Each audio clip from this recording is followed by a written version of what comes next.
नमस्कार, मैं रवीश कुमार। दिल्ली में आम आदमी पार्टी के नेता सौरभ भारद्वाज के घर पर ईडी का छापा पड़ा है।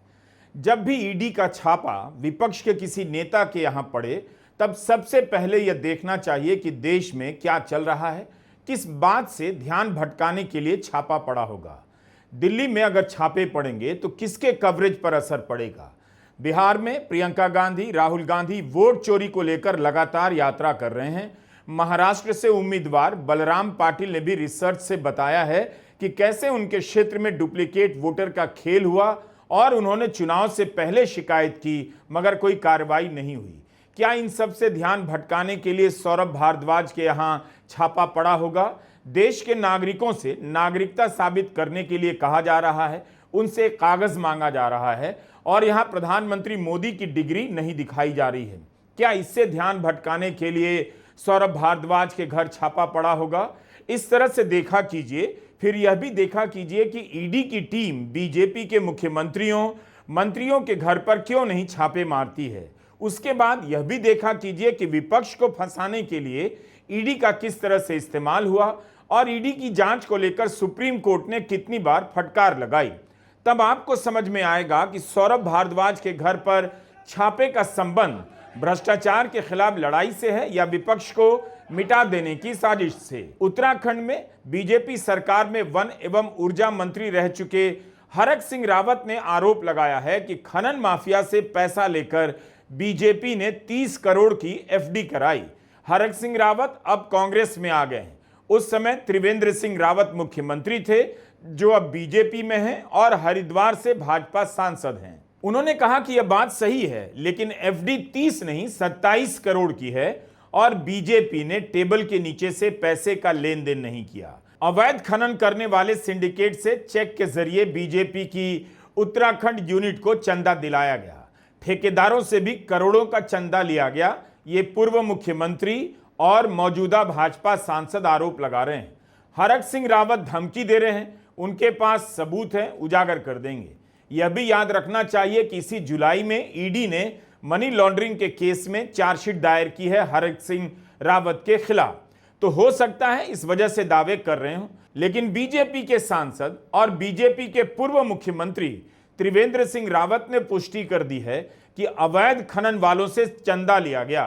त्रिवेंद्र सिंह रावत हरिद्वार में अवैध खनन का मामला उठा रहे हैं। बीजेपी के मौजूदा सांसद आरोप लगा रहे हैं उनके क्षेत्र में खनन माफिया सक्रिय है। राज्य के खनन सचिव उनके आरोपों को निराधार बताते हैं, कहते हैं खनन से तो राजस्व बढ़ा है। उनके बयान को ही काफी मान लिया जाता है और ईडी, सीबीआई खनन माफियाओं के पीछे नहीं जाती है। क्या उत्तराखंड खनन माफिया मुक्त प्रदेश हो गया है? क्यों नहीं छापे पड़ते हैं? पता लगाना चाहिए कि इन माफियाओं के लाभार्थी कौन कौन है। जब जांच नहीं होगी, पत्रकार इन माफियाओं के करप्शन का पता नहीं लगाएंगे, उनकी जान से लेकर नौकरी को खतरा आम हो जाएगा। तब ऐसे में आपके लिए उपदेश देना आसान तो होगा ही कि सरकार पर भ्रष्टाचार के दाग नहीं लगे। जब जांच ही नहीं होगी, खबर नहीं छपेगी, तो भ्रष्टाचार के किस्से कैसे सामने आएंगे। अब आपकी ही पार्टी के सांसद आरोप लगा रहे हैं, तब भी आप जांच नहीं करा रहे। अगर आम आदमी पार्टी या कांग्रेस के नेता अपनी पार्टी पर आरोप लगा दें कि अवैध खनन माफिया ने चेक से चंदा दिया है, तो उसी वक्त पार्टी मुख्यालय और नेताओं के घर पर ईडी से लेकर सीबीआई धावा बोल चुकी होती। मुख्यमंत्री रहते हुए 5 महीने तक अरविंद केजरीवाल जेल रहे। उस केस को भी त्वरित गति से अंतिम नतीजे पर आज तक नहीं पहुंचाया जा सका। उप मुख्यमंत्री मनीष सिसोदिया 1.5 साल तक जेल में रहे, उनके केस को भी अंतिम नतीजे पर नहीं पहुंचाया जा सका है। संजय सिंह 6 महीने जेल में रहे, उनका केस भी अंतिम नतीजे पर नहीं पहुंचा। सत्येंद्र जैन 1.5 साल से अधिक समय तक जेल में रहे, वह केस भी धीमी गति के समाचार की तरह चल रहा है। सत्येंद्र जैन के खिलाफ भ्रष्टाचार के एक केस में सीबीआई ने जांच भी बंद की है। कितने आरोप लगे कि राजनीतिक दुश्मनी निकालने के लिए इन सबको जेल में डाला गया ताकि सरकार ही ना चल सके।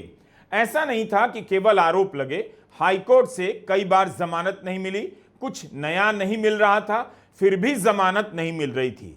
तब कई महीनों की जेल के बाद जमानत मिली भी तो सुप्रीम कोर्ट से। सुप्रीम कोर्ट ने संजय सिंह से लेकर मनीष सिसोदिया की जमानत के समय क्या क्या नहीं कहा है, जिससे पता चलता है कि ईडी का किस तरह से राजनीतिक इस्तेमाल हुआ होगा। हम बात कर रहे हैं आम आदमी पार्टी के पूर्व विधायक, कुछ समय के लिए स्वास्थ्य मंत्री रहे सौरभ भारद्वाज की। 26 अगस्त की सुबह उनके घर पर ईडी का छापा पड़ा। मीडिया में रिपोर्टिंग हो रही है कि ईडी के अधिकारी उनसे जुड़े 13 स्थानों पर छानबीन कर रहे हैं। बताया जा रहा है कि हॉस्पिटल निर्माण में हुए कथित घोटाले को लेकर जांच चल रही है। खबरों में रिपोर्ट हो रहा है कि यह मामला उन अस्पताल परियोजनाओं से संबंधित है जिनमें बड़े पैमाने पर अनियमितताओं और वित्तीय गबन के आरोप लगे हैं। 2018-19 में करीब 5600 करोड़ की लागत से 24 अस्पताल परियोजनाओं को मंजूरी दी गई, लेकिन काम में 3 साल की देरी हुई और लागत बढ़ती चली गई, जिसके चलते वित्तीय गड़बड़ियों को लेकर सवाल उठे। अगस्त 2024 में बीजेपी नेता विजेंद्र गुप्ता ने आरोप लगाया दिल्ली सरकार की कुछ स्वास्थ्य परियोजनाओं में घोटाले हुए हैं। केंद्रीय गृह मंत्रालय की ओर से अनुमति मिलने के बाद एंटी करप्शन ब्यूरो ने पूर्व स्वास्थ्य मंत्रियों सौरभ भारद्वाज और सत्येंद्र जैन के खिलाफ जून 2025 में मामला दर्ज किया और उसके बाद ईडी ने मनी लॉन्ड्रिंग के तहत जांच शुरू कर दी। उस समय संयुक्त पुलिस आयुक्त मधुर वर्मा ने कहा था लगभग 3 साल और 800 करोड़ रुपए के खर्च होने के बाद भी 1100 करोड़ रुपए की आईसीयू अस्पताल परियोजना केवल 50% पूरी हुई है। यह भी कहा था कि शिकायत के सत्यापन से पता चला कि ज्वालापुरी और मादीपुर के सरकारी अस्पतालों में सक्षम प्राधिकारियों की मंजूरी के बिना अनधिकृत अतिरिक्त निर्माण किया गया। सौरभ भारद्वाज पे जो मामला बनाया गया है वो पूरी तरीके से निराधार, झूठा और बेबुनियाद है। और ये बात मैं इसलिए कह रहा हूं कि जो ये केस बनाया गया है उस वक्त सौरभ भारद्वाज मंत्री ही नहीं थे। तो एक झूठा और बेबुनियाद केस बना के सौरभ भारद्वाज को फंसाने की कोशिश की जा रही है। और हम सबने देखा कि कैसे सत्येंद्र जैन के मामले में 3 साल तक उनको जेल में रखने के बाद सीबीआई ने कह दिया उनके खिलाफ कोई सबूत नहीं। एक झूठा केस सत्येंद्र जैन पे बनाया।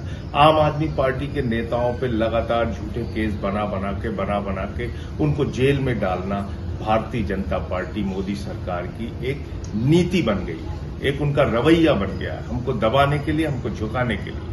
और ये सब कुछ आज क्यों हो रहा है अचानक? क्यों सौरभ भारद्वाज के घर पे आज छापा मार दिया गया? क्योंकि खबर बदलनी है, मुद्दा बदलना है। मुद्दा कल से क्या चल रहा था? मोदी जी की फर्जी डिग्री। ये जांच जो है अस्पताल बनाने के निर्णय को लेकर नहीं है। ये जांच है जो अचानक टेंडर खरीदे गए या जो अस्पताल बनाने की प्रक्रिया है उस पर। तो आप इतना बता दें कि आप स्वास्थ्य मंत्री रहते हुए किसी भी तरह के उपकरण या कंस्ट्रक्शन को लेकर आपने कोई अनुमति दी थी कि नहीं दी? इनके नेता बयानबाजी कर रहे हैं कि सौरभ भारद्वाज स्वयं मंत्री नहीं थे। तो मैं तो कहता हूं सत्येंद्र जैन हो, मनीष सिसोदिया हो या सौरभ भारद्वाज या आम आदमी पार्टी का कोई भी नेता हो, फर्क यह नहीं पड़ता कि चोरों की बारात में चेहरा किसका है। फर्क यह है कि पूरी की बारात ही बारात चोरों की है। आम आदमी पार्टी आरोप लगा रही है कि प्रधानमंत्री मोदी की डिग्री का मुद्दा उठाने के लिए सौरभ भारद्वाज के घर पर छापे पड़े। मुख्यमंत्रियों को 30 दिनों तक जेल में रहने के बाद इस्तीफा देना होगा। इसके लिए 130वें संविधान संशोधन का आम आदमी पार्टी ने विरोध किया है। इस कारण भी सौरभ भारद्वाज को टारगेट किया गया। समाचार एजेंसी ANI से गृहमंत्री अमित शाह ने 130वें संविधान संशोधन के बचाव में कहा कि केजरीवाल ने जेल में रहते हुए सरकार चलाई, इस्तीफा नहीं दिया। ट्विटर पर केजरीवाल ने जवाब दिया कि जो व्यक्ति गंभीर गुनाहों के मुजरिमों को अपनी पार्टी में शामिल करके उनके सारे केस रफा दफा करके उन्हें मंत्री, उप मुख्यमंत्री या मुख्यमंत्री बना देता है, क्या ऐसे मंत्री और प्रधानमंत्री को भी अपना पद छोड़ देना चाहिए? ऐसे व्यक्ति को कितने साल की जेल होनी चाहिए? अगर किसी पर झूठा केस लगाकर उसे जेल में डाला जाए, बाद में वो दोष मुक्त हो जाए, तो उस पर झूठा केस लगाने वाले मंत्री को कितने साल की जेल होनी चाहिए? छापा पड़ने से एक शाम पहले सौरभ भारद्वाज ने इसी मुद्दे पर अपनी प्रेस कॉन्फ्रेंस की थी। पीयूष गोयल का बयान है, कहते हैं जेल से सरकार नहीं चल सकती, ये अनकॉन्स्टिट्यूशनल है। एलजी के कई बार बयान दिए गए कि नहीं, कॉन्स्टिट्यूशन के अंदर जेल से सरकार चल ही नहीं सकती, जेल से सरकार नहीं चलेगी। इनके वीरेंद्र सचदेवा के बयान है कि जेल से सरकार नहीं चल सकती। इनके ऊपर से नीचे तक जितने भी मंत्री हैं, जो भी इन्होंने पढ़ाई करी है, कानून की पढ़ाई की है या जो भी करी है, असली की है, नकली की है, जो भी है इनके पास, ये सारे पढ़े लिखे मिलके कह देते कि कानून और कॉन्स्टिट्यूशन में लिखा है कि जेल से सरकार नहीं चल सकती। और अरविंद केजरीवाल ने अकेले साबित कर दिया कि इनकी पूरी की पूरी बटालियन ऊपर से नीचे तक अज्ञानी और अनपढ़, इन्हें पता ही नहीं कॉन्स्टिट्यूशन में क्या है। साबित कर दिया अरविंद केजरीवाल ने, जेल से सरकार चल सकती है। कॉन्स्टिट्यूशन इजाजत देता है, संविधान इजाजत देता है, इसलिए इन्होंने ऊपर से नीचे तक हर जगह चले गए कोर्ट में। कोर्ट अरविंद केजरीवाल जी को संवैधानिक तौर पे नहीं हटा पाया। तो अरविंद केजरीवाल को संविधान की समझ इनकी पूरी बटालियन से ज्यादा है। नंबर एक, हम कह देते कि सरकार जेल से चलेगी, ये कह रहे थे नहीं चलेगी। हम कह रहे थे चल रही है, ये कह रहे नहीं चल रही। आज इनका प्रवक्ता चीख रहा है कि 160 दिन इन्होंने जेल से सरकार चलाई। हम तो पहले ही कह रहे थे जेल से सरकार चल सकती है और हमने चला के दिखा दी। और इन्होंने आज मान लिया कि यहां अरविंद केजरीवाल संवैधानिक तौर पे भी सही थे, और जो अरविंद केजरीवाल कह रहे थे कि मैं जेल से सरकार चला के दिखाऊंगा, वो अरविंद केजरीवाल ने चला के दिखा दी। आज इनके प्रवक्ता ने खुद मान लिया कि 160 दिन जेल से सरकार चली। अब आखिरी बात जो हम आपको पिछले 2 हफ्ते से कह रहे हैं कि ये कानून अरविंद केजरीवाल के लिए ही लाया गया है। केजरीवाल ने जेल से सरकार चलाई, इसमें अनैतिकता खोजी जा रही है, लेकिन केजरीवाल या विपक्ष के नेता को एजेंसी के इस्तेमाल से फंसाया गया होगा, जेल में डाला गया, इसमें अनैतिकता क्यों नहीं खोजी जा रही है? क्या गृहमंत्री अमित शाह भूल गए कि जब केजरीवाल के जेल जाने पर इस्तीफा देने को लेकर बार बार याचिकाएं दायर होने लगीं, तब दिल्ली हाईकोर्ट ने क्या कहा? कोर्ट को कहना पड़ा कि अगर इसी तरह याचिकाएं आती रहीं तो हमें जुर्माना लगाना पड़ेगा, या केजरीवाल के ऊपर है कि वो इस्तीफा देते हैं या नहीं। लेकिन ऐसी कोई संवैधानिक बाध्यता नहीं है जिसके कारण उन्हें इस्तीफा देना पड़े। फिर नैतिकता का सवाल अब क्यों खड़ा किया जा रहा है? गृहमंत्री अपने विभाग के तहत काम करने वाली जांच एजेंसियों के बारे में क्यों नहीं कुछ कहते? सीबीआई गृह मंत्रालय के तहत काम करती है और ईडी वित्त मंत्रालय के तहत। क्या इन जांच एजेंसियों को नैतिकता, निष्पक्षता और निर्भीकता की जरूरत नहीं है? सुप्रीम कोर्ट के जस्टिस उज्जवल भुयान और जस्टिस सूर्यकांत की बेंच ने आदेश देते हुए कहा था कि सीबीआई देश की एक प्रमुख जांच एजेंसी है। यह जनहित में है कि सीबीआई न केवल निष्पक्ष हो, बल्कि उसे ऐसा दिखना भी चाहिए। इस धारणा को दूर करने के लिए हर संभव प्रयास किया जाना चाहिए कि जांच निष्पक्ष रूप से नहीं की गई और गिरफ्तारी पक्षपातपूर्ण तरीके से की गई। कानून के शासन द्वारा संचालित कार्यात्मक लोकतंत्र में धारणा मायने रखती है। सीजर की पत्नी की तरह जांच एजेंसी को भी निष्पक्ष होना चाहिए। कुछ समय पहले इस अदालत ने सीबीआई की आलोचना करते हुए इसकी तुलना पिंजरे में बंद तोते से की थी। यह जरूरी है कि सीबीआई पिंजरे में बंद तोते की धारणा को दूर करे, बल्कि धारणा तो यह होनी चाहिए कि तोता पिंजरे से बाहर आ गया है। केजरीवाल को जमानत देते हुए सुप्रीम कोर्ट ने यह सब कहा है। अब गृह मंत्री अमित शाह बताएं कि सीबीआई निष्पक्ष रूप से काम करते हुए दिखाई दे, इसके लिए उनकी सरकार ने, उनके मंत्रालय ने कौन से कदम उठाए हैं? वे इस बहस में जांच एजेंसियों के दुरुपयोग को सामने क्यों नहीं लाते? सौरभ भारद्वाज पर ईडी ने छापेमारी की। क्या यह बाकी के मुद्दों से ध्यान भटकाने के लिए किया जा रहा है? क्या सरकारी संस्थाओं का काम यही रह गया है कि उनके इस्तेमाल से राजनीतिक मुद्दों को न्यूज में मैनेज किया जा सके? इसी आम आदमी पार्टी के संजय सिंह के मामले में क्या हुआ? ईडी ने आरोप लगाया कि दिल्ली आबकारी नीति मामले की जांच में सामने आया है कि व्यवसायी दिनेश अरोड़ा ने संजय सिंह को 2 करोड़ कैश दिया। संजय सिंह के घर की तलाशी हुई। अक्टूबर 2023 में गिरफ्तारी हो गई। 6 महीने तक जेल में रहे और इस दौरान ईडी उनकी जमानत का विरोध करती रही। 6 महीने की जेल के बाद जब सुप्रीम कोर्ट में उनकी जमानत का मामला पहुंचा, तब कोर्ट ने ईडी के वकील से पूछा, संजय सिंह के मामले में किसी प्रकार के पैसे की रिकवरी हुई है, नहीं हुई है, तब भी आप उन्हें जेल में क्यों रखना चाहते हैं? अगर आप रखना चाहते हैं तो इस बारे में आदेश लेकर आइए। कोर्ट के यह कहने के बाद ईडी की तरफ से पेश additional solicitor general S V Raju ने कहा, एजेंसी संजय सिंह की जमानत का विरोध नहीं करेगी। लोकसभा चुनाव से 1 महीने पहले संजय सिंह को जमानत मिली, मगर प्रचार का सारा समय उनका जेल में ही चला गया। आम आदमी पार्टी छापेमारी के विरोध में उतर आई है। अरविंद केजरीवाल ने कहा है कि ईडी की रेड मोदी सरकार द्वारा एजेंसी के दुरुपयोग का एक और मामला है। मोदी सरकार आम आदमी पार्टी के पीछे पड़ गई है। इतिहास में किसी पार्टी को इस तरह से टारगेट नहीं किया गया। मनीष सिसोदिया ने कहा है कि सौरभ भारद्वाज पर रेड करवाकर बीजेपी प्रधानमंत्री की डिग्री के मुद्दे से ध्यान भटकाना चाहती है। जिस समय केस दर्ज हुआ उस समय सौरभ भारद्वाज मंत्री नहीं थे। पूरा केस ही गलत है। सत्येंद्र जैन के मामले से साफ है, आम आदमी पार्टी के नेताओं के खिलाफ झूठे केस दर्ज किए गए। इट इज डीपली अनफॉर्चुनेट कि आप ईडी और सीबीआई का ऐसा दुरुपयोग कर रहे हैं, उनकी रेपुटेशन इतनी खराब कर रहे हैं कि सुप्रीम कोर्ट उनको क्रुक बोलता है, कि सुप्रीम कोर्ट कहता है कि बंद पिंजरे में तोता है वो। और आरोप भी आपने कब के लगाए हैं? उस पीरियड की इरेगुलरिटीज आप बता रहे हैं जब सौरभ भारद्वाज हेल्थ मिनिस्टर नहीं थे। उस समय उस टाइम पीरियड में हेल्थ मिनिस्टर सत्येंद्र जैन जी थे, और सत्येंद्र जैन जी के केस में ऑलरेडी आप देख रहे हैं कि एक के बाद एक कैसे क्लोजर रिपोर्ट फाइल हो रही है। 3 साल उनको जेल में रखा, उनको प्रताड़ित किया गया, उनको फैमिली को प्रताड़ित किया गया। छापे के एक दिन पहले आम आदमी पार्टी प्रधानमंत्री मोदी की डिग्री को लेकर आक्रामक हो गई। यह मसला अरविंद केजरीवाल ने ही उठाया था, जिसके कारण अमित शाह और अरुण जेटली को डिग्री दिखानी पड़ी। लेकिन उसके बाद डिग्री को लेकर नए नए सवाल खड़े हो गए। दिल्ली हाईकोर्ट ने प्रधानमंत्री की डिग्री दिखाने पर रोक लगा दी। तब आम आदमी पार्टी ने ट्विटर पर इसे लेकर बवाल मचा दिया, कई सवाल पूछे। अरविंद केजरीवाल के आईआईटी खड़गपुर का डिटेल भी दिखाया जाने लगा, जो आरटीआई से हासिल किया गया था।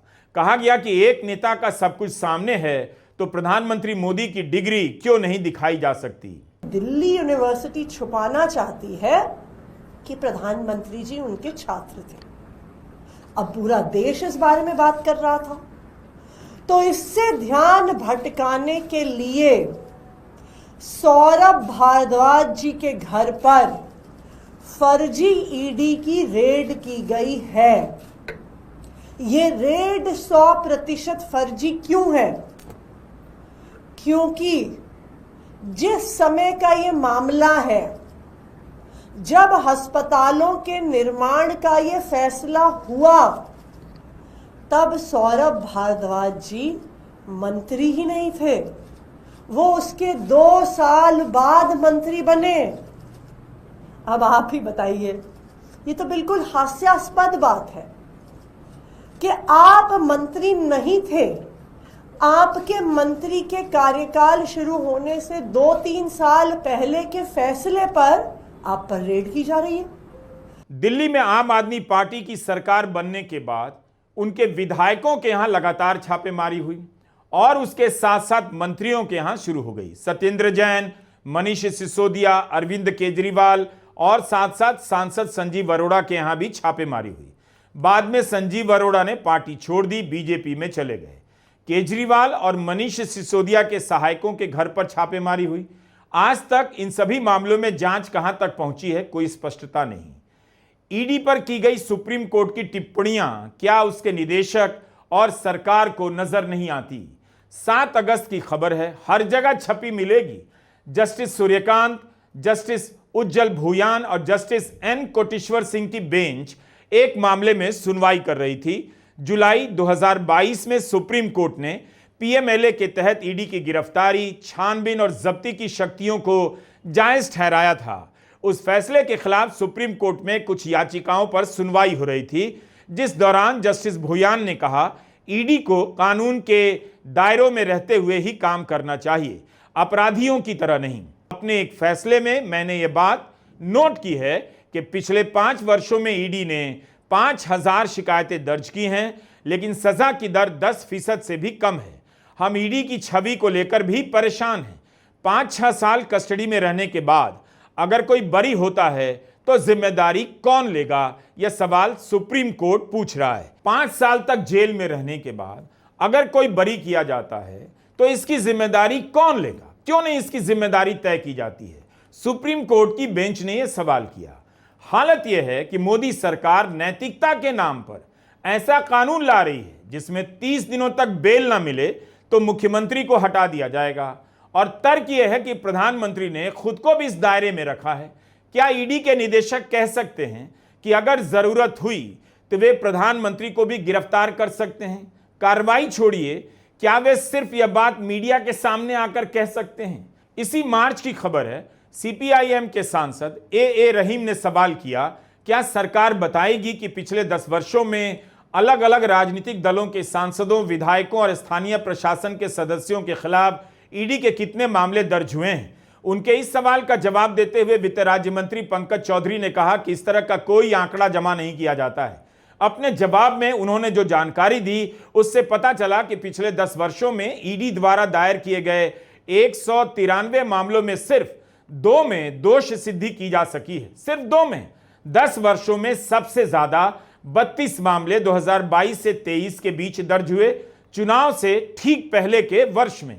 तो ये रिकॉर्ड है। अगर विपक्ष के सांसदों ने जांच एजेंसियों के इस्तेमाल को लेकर हल्ला नहीं किया होता, प्रेस कॉन्फ्रेंस ना की होती, संसद में जानकारी ना मांगी होती और सुप्रीम कोर्ट में बार बार फटकार ना लगाई गई होती, तो किसी को पता नहीं चलता कि किस तरह से इस देश की नौकरशाही का इस्तेमाल कर मदर ऑफ डेमोक्रेसी के विपक्ष को खत्म करने का प्रोजेक्ट चलाया जा रहा है।